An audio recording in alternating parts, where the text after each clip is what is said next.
இன்னைக்கு பிஜேபி ஊழலே இல்லைன்னு அவர் சொல்லுகிறார்கள். நான் இந்த கூட்டத்தில் ஒரு 25 ஊழலை நான் பட்டியல் போட எனக்கு அன்புக்குரிய பிஜேபி சார்ந்த தோழர்கள், RSS சார்ந்த தோழர்கள், தேசபக்தி பற்றி பேசுகிற தோழர்கள், உங்களுக்கு பதில் இருந்தா நீங்க எங்களுக்கு சொல்லுங்க. ஜார்க்கண்ட் மாநிலத்தில் நிலக்கரி ஊழல்ல வாஜ்பாய் அமைச்சரையில் இணையமைச்சராக இருந்த திலீப் ராய் 3 ஆண்டு சிறை தண்டனை அவருக்கு கிடைச்சு. அதுக்கு பிறகு கர்நாடகத்தில் டெண்டர் ஊழல்ல பாஜக அமைச்சர் நேரு உலேகருக்கு 2 ஆண்டு சிறை. 2013 வெளியான வியாபம் ஊழல்ல உச்சநீதிமன்றம் CBI விசாரணைக்கு உத்தரவு. இதுல மத்திய பிரதேச பாஜக அமைச்சர் லட்சுமிகாந்த் சர்மா 1.5 வருடம் சிறை. 1,37,00,000 ஊழல் வழக்கில் விசாரணையில் இருக்கக்கூடிய பாஜக MLA புத்ததான் சக்மா மற்றும் பாஜகவை சார்ந்த 12 தலைவர்களுக்கு 1 ஆண்டு சிறை. 2001 பாதுகாப்புத்துறை தளவாடங்கள் வாங்குவதில் நடைபெற்ற ஊழல் விவகாரத்தில் பாஜக தலைவர் பங்காரு லட்சுமணனுக்கு 7 ஆண்டு சிறை. பண மோசடியில் கர்நாடக பாஜக MLA குமாரசாமிக்கு 4 ஆண்டு சிறை. சிறுமி பாலியல் வன்புணர்வு வழக்கில் உத்தரப்பிரதேசத்தின் பாஜக MLA ராம் துலர் 25 ஆண்டு சிறை. 25 வருஷம்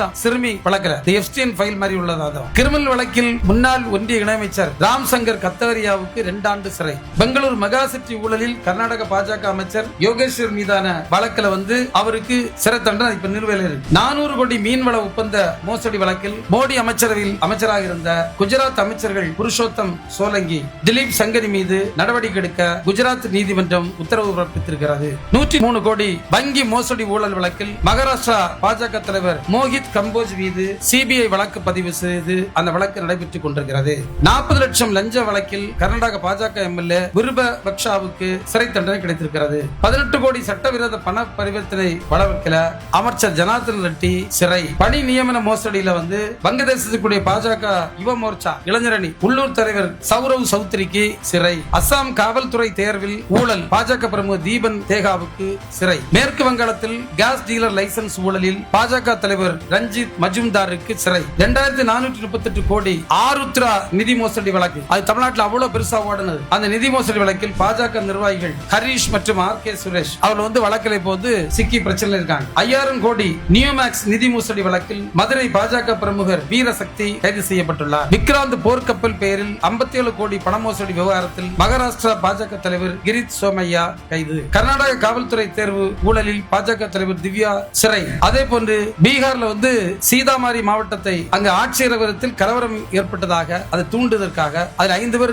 பலியானார்கள். அதற்காக ராம் நரேஷ் யாதவ் உட்பட 14 பேருக்கு அவர் MLA பிஜேபி MLA 10 ஆண்டு சிறை. ஊபி உன்னோ சிறுமி வன்புணர்வு மற்றும் தந்தை கொலை விவகாரத்தில் பாஜக MLA குல்தீப் சிங் செங்காவிற்கு 10 ஆண்டு சிறை. பல்வேறு மோசடி வழக்குகள் தொடர்புடைய கர்நாடக சார்ந்த எடியூரப்பா பல வழக்குகளை சேர்ந்து இன்றைக்கு ஜாமீன்ல இருக்கார். இதெல்லாம் போய் நம்முடைய CAG அறிக்கையில 1 லட்சம் கோடி ஊழல் மோடி அரசில் நடைபெற்றதாக அறிக்கை வெளியிட்டும் மௌனம் சாதிக்கக்கூடிய அரசு தான் இந்த ஊழல் மோடி அரசு. ஊழல் ஒரு பக்கம், கிரிமினல் குற்றச்சாட்டு ஒரு பக்கம், நாட்டினுடைய பாதுகாப்பு சமரசம் ஒரு பக்கம், நாட்டினுடைய இயற்கை வளங்களை எல்லாம் தூக்கி இவர்களுக்கு கொடுக்கக்கூடிய ஒண்ணு. இதெல்லாம் நாட்டை துவம்சம் பண்ணுகின்ற ஒரு செயலை இன்றைக்கு பிஜேபி செய்து கொண்டிருக்கிறது. இத பெயில் அவுட் பண்ண, இதுக்கு ஜாமீனுக்கு கையெழுத்து மாதிரி மதம், இதெல்லாம் பொறுத்துக்கா வேணா. காரணம் நீ இதுக்கு ஓட்டு. அன்னை சொன்னார்கள் நீ நீ இதை பண்ணாத, அதை பண்ணாத, இதை பண்ணாத. இன்றைக்கு நீ இதுக்கு ஓட்டு. எவ்வளவு நம்ம மக்களை ஏமாற்றி கொண்டிருக்கிறார்.